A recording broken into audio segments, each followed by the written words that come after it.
Okay, so CD Projekt Red came to the State of Unreal to showcase their tech demo for The Witcher 4, which was, in my view, a pretty interesting tech demo. And I want to emphasize on that. This is just a tech demo. This is not demonstrating how The Witcher 4 will be as an end product. And to be honest, I think this was actually really good from CD Projekt Red. They've actually said, hey guys, this is not the final product that you're seeing. This is our vision for this next entry of this franchise. Instead of, showcasing whatever, for example, Cyberpunk 2077 back in the day was, which was completely different from the final product that we got on release.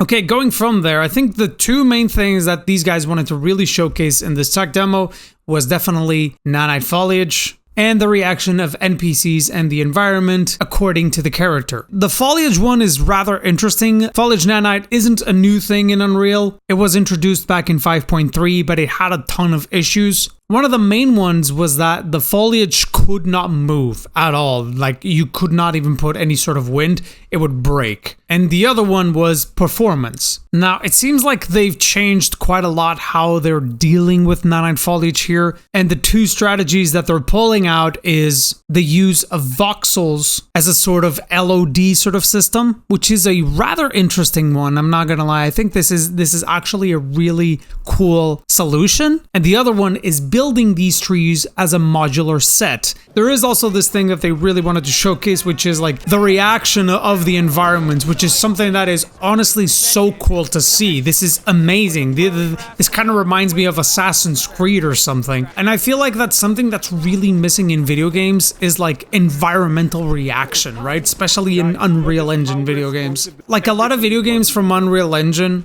have this trope of like everything is static, nothing moves, nothing reacts, which is kind of true, I'm not gonna lie. But it feels like they're trying to push how everything reacts to you, the character, right? I see how a lot of people are looking at all of these and thinking like, oh, this is all false, like we're not gonna get these sorts of like reactions everywhere, like, like this, for example, like all the apples are going to the ground and then this little dude sees it and actually goes and grab some apples. This is actually something that is really cool to see. And I don't see this to be like that hard to make. I think my problem with this tech demo is like there's a lot going on here, okay? There's a lot of like little interactions. Honestly, this seems all plausible to me. I think the problem is just like, is this runnable for most people?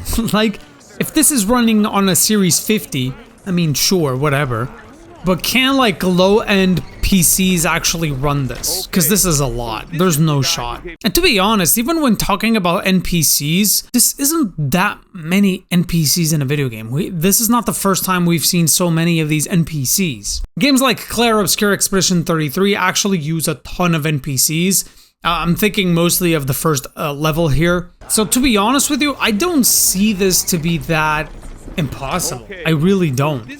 I think the big question mark, to me at least, is the nanite foliage. The nanite foliage seems to be a big incognito, to say the least. I think nothing that we see here is impossible. I think most of it is definitely possible right now. We're seeing this game running probably on a computer fine. I think the problem is like once you translate this into like low NPCs, there's no fucking shot there. There's just no end. There's no way. Like, there's no way. And then having on top all of these conversations of NPCs, all of these like different interactions, all of this like high fidelity mesh on top.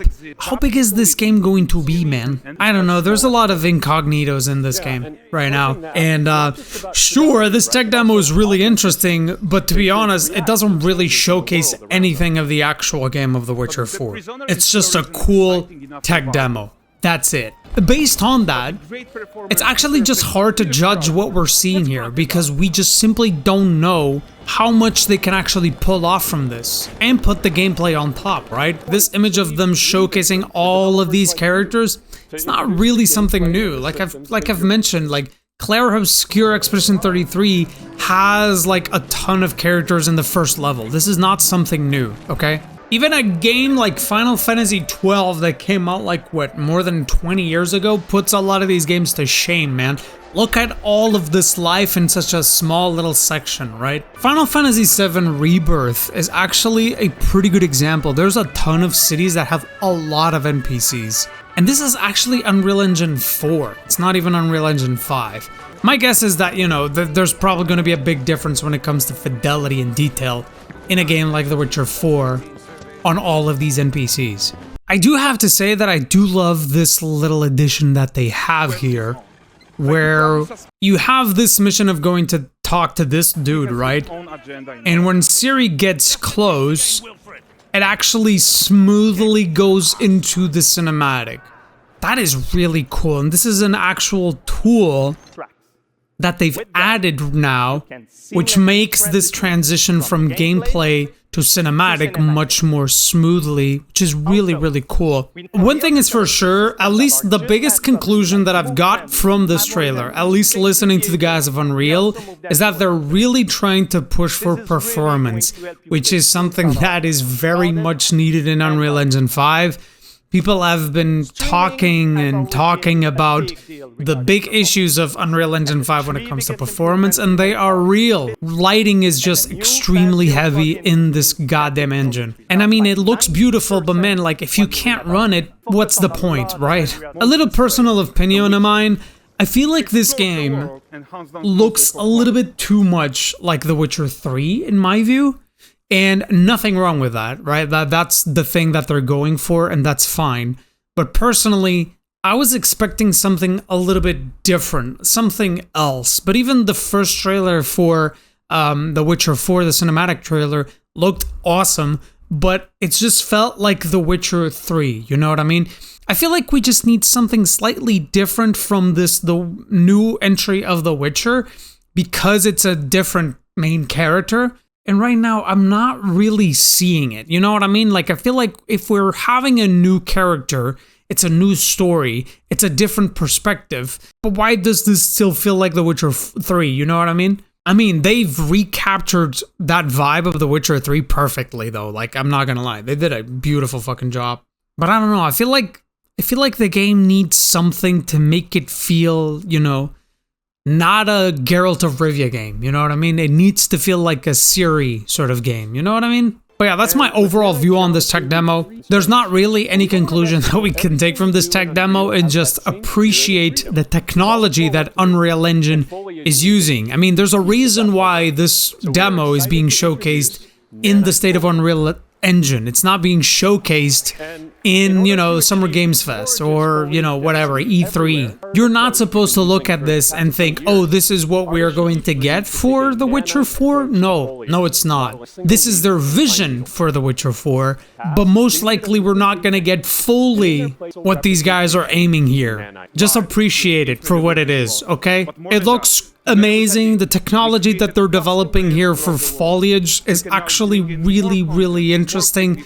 There's some really clever ideas being put together here, especially with the voxel system. So just appreciate it. Don't think too much of it, because, you know, we might or might not get exactly this vision of The Witcher 4, and that's fine, because at least CD Projekt Red this time told exactly what this is. A tech demo, nothing more. It is a bit weird that they've mentioned that, you know, this is running on a standard PlayStation 5 at 60 frames per second. I really doubt that, I'm not gonna lie. But yeah, that's about it. Exciting stuff regardless for the future of Unreal Engine. And I hope they keep on pushing on the performance stuff, because it really needs it. But yeah, that's it for me. Over and out.